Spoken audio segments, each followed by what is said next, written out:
Good evening, friends. I'm Vinod Rawat and I welcome you to my spoken English channel, English Fluent and Flawless.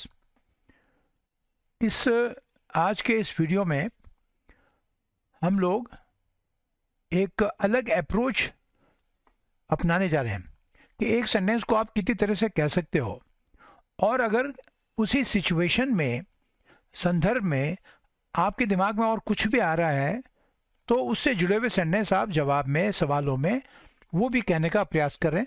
इससे आपकी English तेज़ी से ठीक होगी। Individual sentence जो होते हैं वो मैं भी देता हूँ अपने वीडियोस में, उनको हम कहते हैं स्टैंड अलोन सेंटेंसेस। ऐसे सेंटेंस जो अकेले आते हैं और अब बहुत सारे लोग बताते वो अच्छा है, वो दैट इज़ नॉट बैड। हाँ, I am not criticising because I also do that. Stand alone sentences are also good, वो भी अच्छे हैं, नो प्रॉब्लम। ठीक है ना, तुम किसको घूर रहे हो, क्या घूर रहे हो, what are you staring at, ये भी ठीक है, नो प्रॉब्लम। ये बैठा रहता है वहाँ पर आपकी पान की दुकान पे और लड़कियों को घूरता रहता है, वो घूरना वैसे थोड़ा अलग है। वो he just sits there and ogles at girls passing by. वहाँ बैठा रहता है और आने जाने वाली लड़कियों को गलत नज़र से घूरता रहता है। तो कैसे कहोगे? He sits there and ogles at girls passing by. तो these sentences are called stand alone sentences. आप सब मेरे कहने वाले सुन गए ना आपका? दैट्स राइट, ठीक है ना आपका?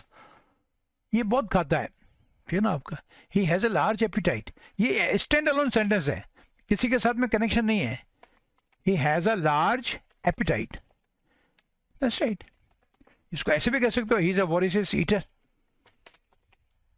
और अपनी इंग्लिश को बिल्कुल फर्स्ट क्लास बनाइए। ऐसा ना हो कि आपकी इंग्लिश पे कोई हंसे।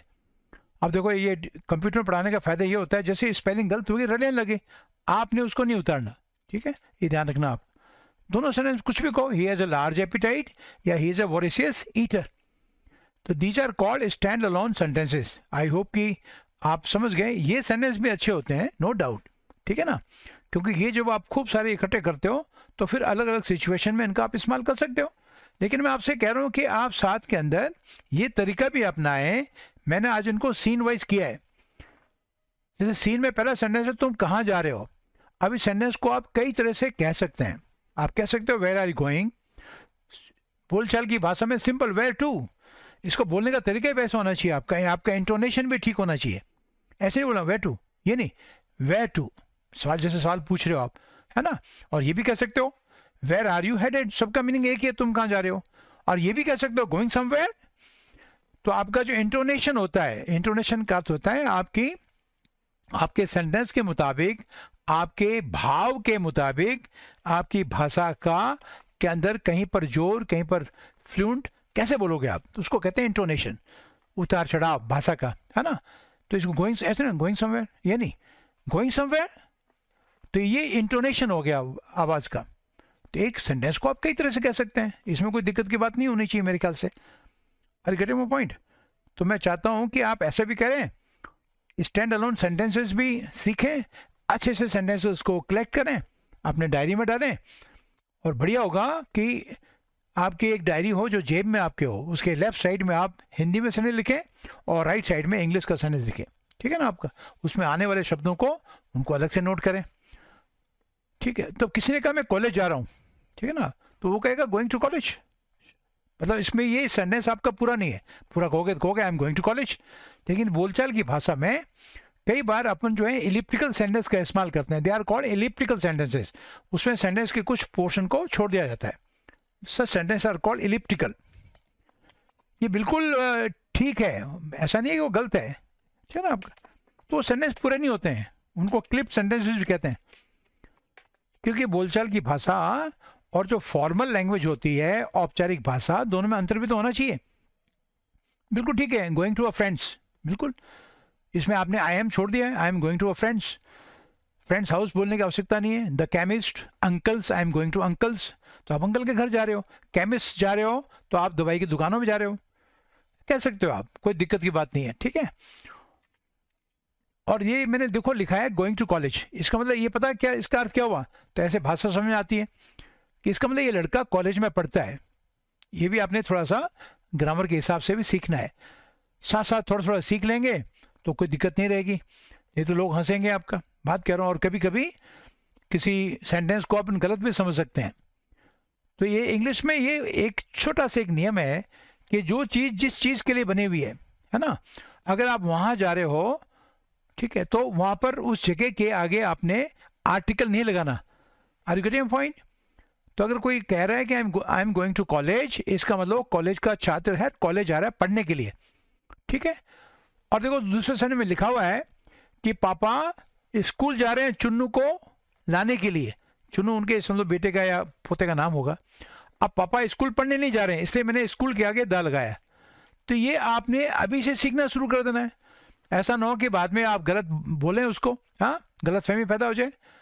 तो जो मैंने आपको बताया वो आपने ध्यान रखना है कि जो चीज़ जिस जगह के लिए बनी हुई है, स्कूल पढ़ने के लिए बनी हुई है, जेल सज़ा काटने के लिए है, हॉस्पिटल इलाज करने के लिए है, मंदिर पूजा करने के लिए है ना। तो जो जिस पर्पज से कोई चीज़ बनी हुई होती है, फिर उस चीज़ के आगे यानी उस स्थान के आगे हमने आर्टिकल नहीं लगाना। Are you getting point? आप देखो इस सेंटेंस देखिए, आप he is going to jail, आप दाम मत लगाना, इसमें गलत हो जाएगा। जेल कह लो, प्रिजन कह लो, for breaking into a house. And break into house का अर्थ होता है किसी घर में चोरी करना। तो वो जेल सजा काटने के लिए जा रहा है, तो आपने जेल के आगे आर्टिकल नहीं लगाना। ये नहीं कहना he is going to the jail, he is going to a jail, नहीं, ठीक है,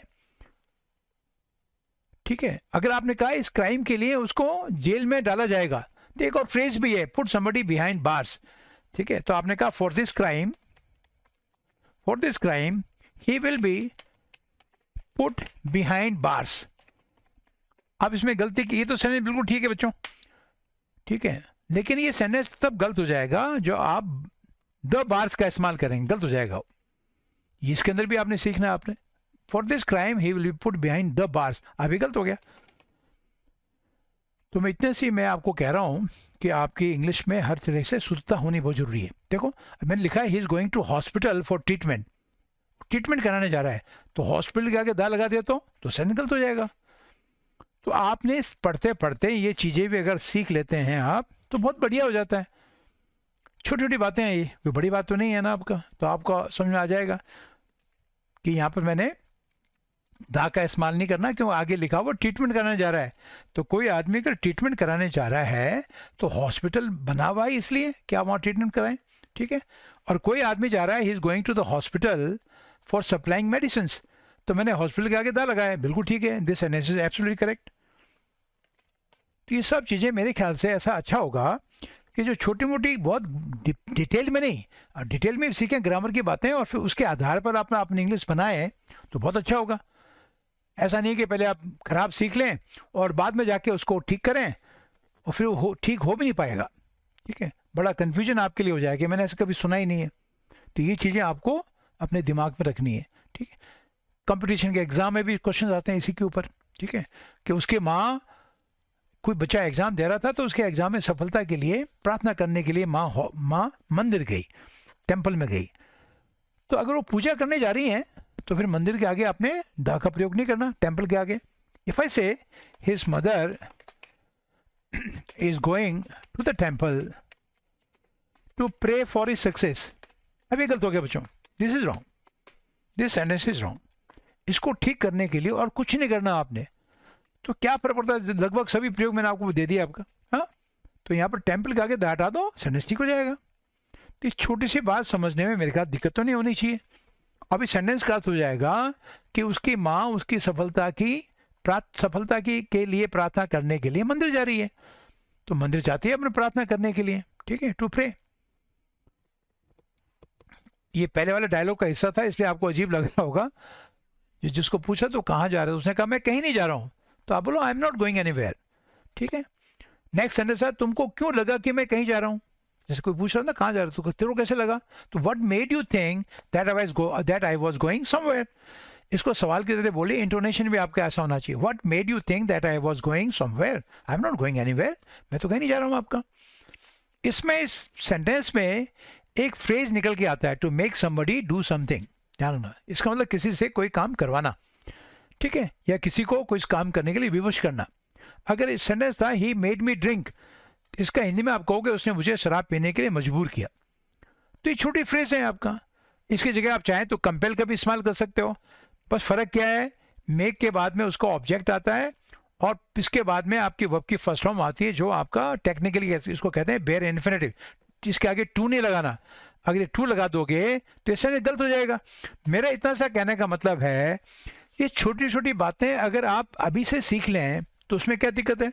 इंग्लिश भी ठीक हो रही है और जो आप इंग्लिश का सेंटेंस आप बना रहे हो पूरी तरह से ग्रामेटिकली, सिंटैक्टिकली, एब्सोल्युटली सिमेंटिकली भी ठीक है।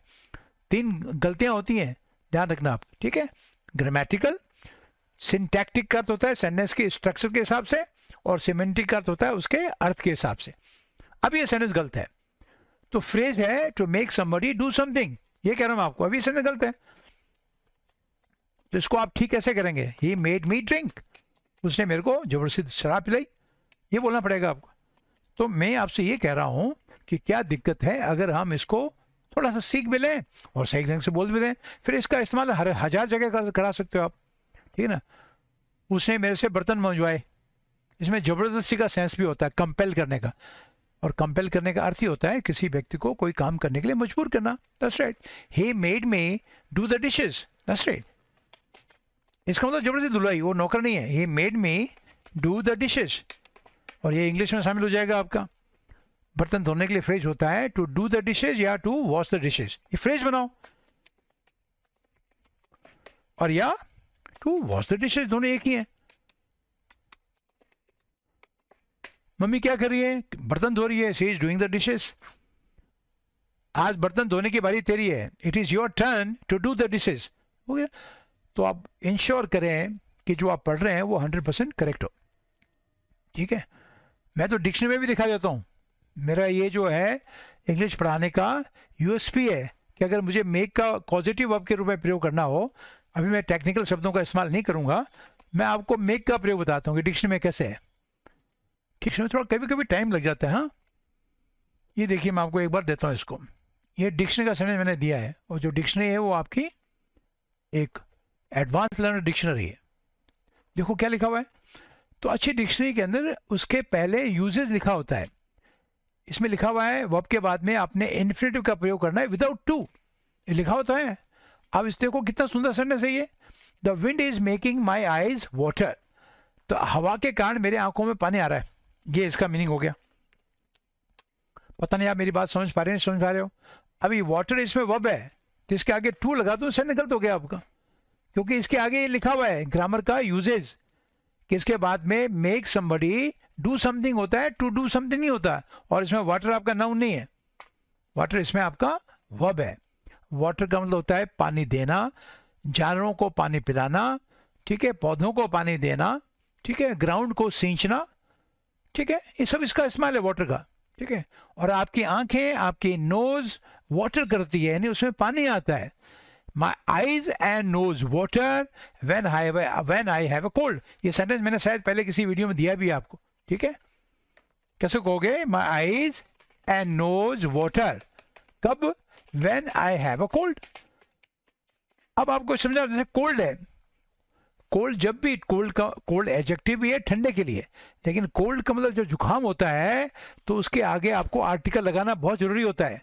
ये छोटी छोटी चीजें, ठीक है, आपकी इंग्लिश को बेहतरीन बनाएंगी और कोई आप पे हंसेगा नहीं कि ये क्या बोल रहा है, इसको तो ये भी बोलना नहीं आता कोल्ड क्या होता है। तो कोल्ड के आगे आ लगाना बहुत जरूरी है, वो भी मैं आपको डिक्शनरी में दिखाता हूँ। चलिए, आपका मेरी यूएसपी यही तो है कि हर चीज़ मैं आपको डिक्शनरी में दिखा सकता हूँ, चाहे ग्रामर के रूल हो चाहे कुछ भी हो, ठीक है। If you have a cold, ध्यान रखना, तो उसके आगे आपको आ लगाना बहुत जरूरी है। जब भी बीमार हो, इसका मीनिंग आपका बीमारी हो, ठीक है। और बीमारी नहीं है ये तो फिर ये एडजेक्टिव है, दैट्स राइट। अगर कोई कह रहा है कि मुझे जुकाम है, ये डिक्शनरी आपके सामने लेके आ रहा हूँ मैं, ये देखिए आपका, ठीक है, I have got a cold, तो यहाँ कोल्ड का मतलब मेरे को जुकाम है, ठीक है। और अगर मैं आपको it was very cold in the morning, सुबह बहुत ठंड थी, तो वहाँ पर कोल्ड बीमारी नहीं है, तो एडजेक्टिव है। It was very cold in the morning, सुबह भयंकर ठंड थी। It was freezing cold, it was bone biting cold, कितने तरह से कैसे इस सेंटेंस को आप, हाँ। तो यही मैं आपको कह रहा हूं कि आप एक सेंटेंस को कई रूप में कहिए। It was freezing cold, that's right.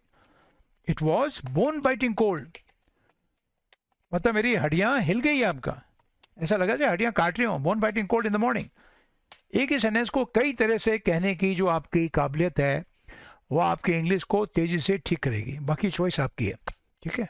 और कोई भी है, कोई होता है आपका वीडियो, तो कोशिश करें एक बार देखने की। देखें से इसमें क्या है, जब आप किसी वीडियो को देखोगे नहीं, उसमें आप मेरे को व्यूज़ नहीं दोगे, सब्सक्राइब नहीं करोगे चैनल को, लाइक्स नहीं दोगे, तो वो चैनल आगे कैसे बढ़ेगा, ठीक है।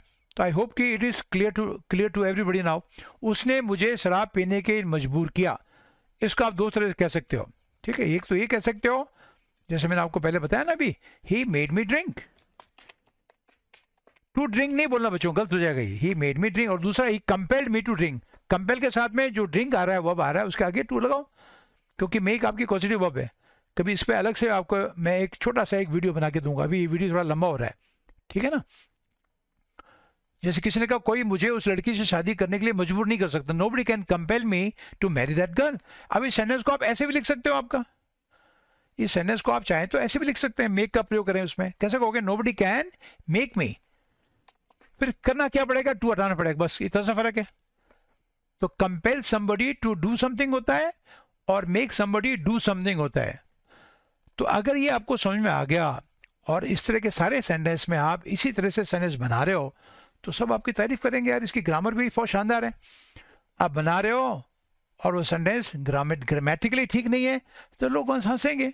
ये सेंटेंस देखिए, आपका कोई भी मुझसे मेरी मर्जी के खिलाफ जबरदस्ती काम नहीं करा सकता। मैंने आपको कहा था कि जब मेक का प्रयोग करते हो इस तरह से आप, तो उसमें एक जबरदस्ती का सेंस भी होता है। Nobody can make me do anything against my wishes. अब ये सेंटेंस फर्स्ट क्लास है, परफेक्ट है, ठीक है। उसने मुझे बाहर 2 घंटे इंतजार कराया, he made me wait outside for 2 hours, that's right. ये फर्स्ट सीन था। आई होप कि आपको ये समझ में आया होगा। और चूंकि वीडियो बहुत लंबा ना हो, ठीक है, मैं ज़्यादा लंबा वीडियो नहीं बनाना चाह रहा था, और इसमें थोड़ा सा डिक्शनरी में बीच में इंतजार करने में भी टाइम लग गया, और बाकी के मैंने बहुत सारे सीन बना रखे हैं ये, ठीक है। तो उसको अगले वीडियो में आपको मैं सीन 2, 3, 4, 5, 6 तक हैं, उनको बताने की कोशिश करूँगा। ये वीडियो आपको पसंद आया हो बच्चों, तो इसको आप लाइक करें, शेयर करें, और अगर मेरे चैनल पर नए हैं उनसे मैं रिक्वेस्ट करूँगा मेरे चैनल को सब्सक्राइब करें। और आपके जो लाइक्स होते हैं, ठीक है ना, आपका वही हम लोगों के लिए प्रेरणा होते हैं, हमारे टीचर के लिए। आप लाइक्स दे दीजिए, चैनल नए हैं तो सब्सक्राइब कर लें, ठीक है ना आपका, और अपने दोस्तों में थोड़ा शेयर कर लें, तो चैनल भी ग्रो होगा और आपको अच्छे अच्छे वीडियो देखने को मिलेंगे। तो thank you so much, see you in the next video, thank you so much.